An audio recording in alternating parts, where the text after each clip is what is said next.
String theory is the theory that everything in the universe is made up of tiny vibrating strands of energy, like tiny strings on a violin. Unlike the strings of a violin, which make different notes when they vibrate, these strings make different particles, depending on how they vibrate, like electrons, protons, and even photons.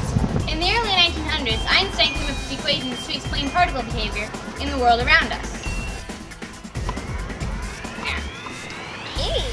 Soon after, Schrödinger and Heisenberg developed equations that said that in the very small world, things behave as waves, not particles.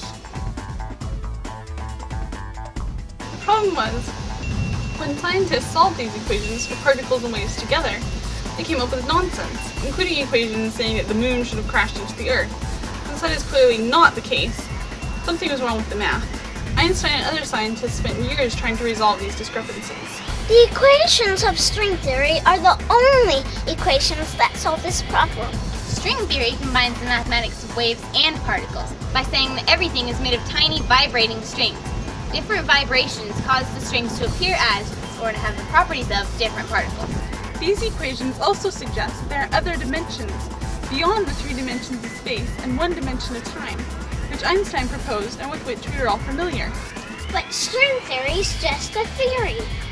Since no one has thought of a way to test string theory in the laboratories and in the real world, it might only exist in math equations and in the minds of people who consider it. Einstein's theory of relativity said gravity should bend light. That was just a theory till we actually observed it. Since strings are incredibly tiny, no one has thought of a way to prove or disprove their existence. Until they do, strings are just a theory.